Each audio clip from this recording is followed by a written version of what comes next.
annabi kowa yake rayuwa.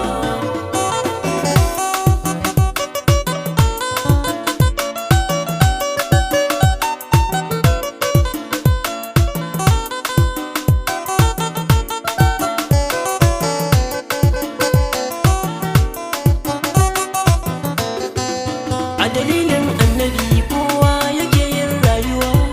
A dalilin annabi kowa yake yin rayuwa. Allahu da sunanka nake son zan farawa. Ƙara dafa mun sarki dan kai ke bayarwa. Riga ta yabo ce nasa kuma babu cirewa. Abadan abadan na sanya kuma ba tuɓewa. A dalilin annabi kowa yake yin rayuwa. Salati kai yogun wanda ka bai Qur'ani, Zuljudi manzo kakan Hassan da Husaini. Da kai na fake baban Fatima ni ma bani, baiwa ta yaban ka bani samkar in dainawa. A dalilin annabi kowa yake yin rayuwa. A ciki na salatin asa da shehu masoyi, wato barhama da dan uwa jilani waliyi. In dai ka rike sa har abada to baka bulayi. Na hau hanyar ko har abada kuma ban kaucewa. A dalilin annabi kowa yake yin rayuwa. Sada shek na Madina Allah ya karo girma baba. A gidanka na sha ruwan yabo kuma ban kauce ba. Ni ne ke gaida kai yusi ne ba wani ne ba, ko kuma jagayya ni yaban ku ba zan dainawa. A dalilin annabi kowa yake yin rayuwa. Ta'aziyar shaksi da zane Allah ya ji kansa, kai roƙon Allah rahama ya daɗa kabarinsa. Ga malam Audu wanda shi yan mai gurbinsa, sannan sa halifa gaida ku ni ban dainawa. A dalilin annabi kowa yake yin rayuwa.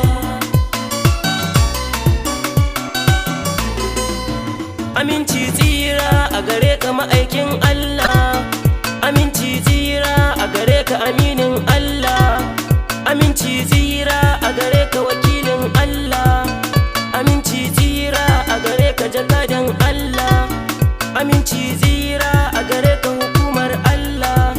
Ce manni in shigo in taho kar in komawa. A dalilin annabi kowa yake yin rayuwa. A dalilin manzo kowa ke numfasawa. Ta faɗi kuma na daɗa shi ne ma ke bayarwa. To in ma ka musa Allah ne ya yi faɗowa. Alfarmarsa muke ci da duk yau ba ma rayuwa. A dalilin annabi kowa yake yin rayuwa.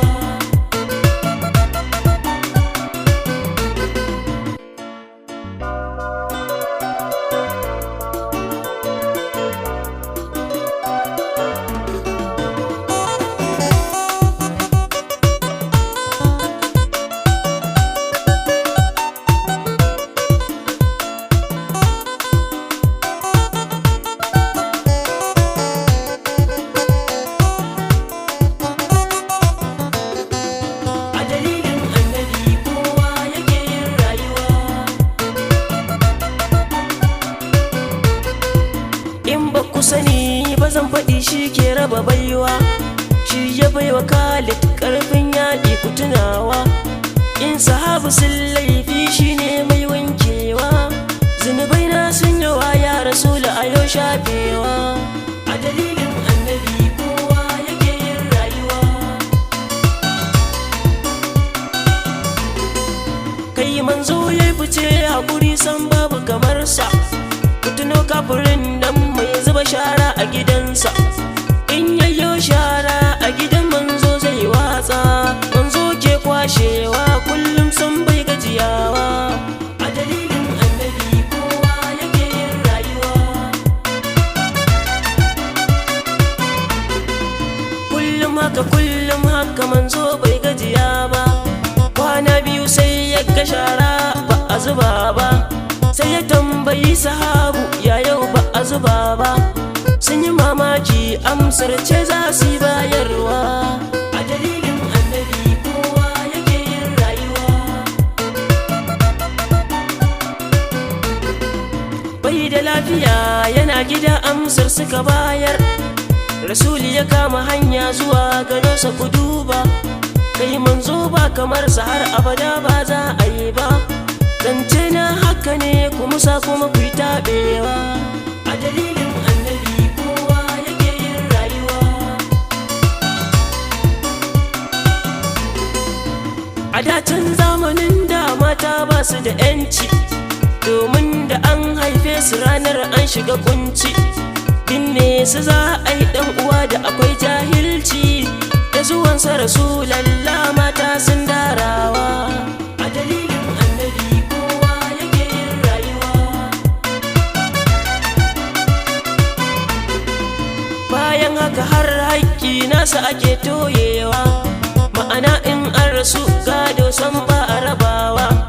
Babban ɗan wanda ya mutu shine zai gajewa, har iyaye nasa sun zamo matansa ku dubawa. A dalilin annabi kowa yake yin rayuwa. Mun gode ya Rasulu, dole mu daɗa godiya, domin duka duniya kai ka ɗaura ta bisa shari'a. Ga yau duka bamu nan har iyaye ba su a nahiya. Mun kuma godewa ya Rasul, mun kuma godewa. A dalilin annabi kowa yake yin rayuwa.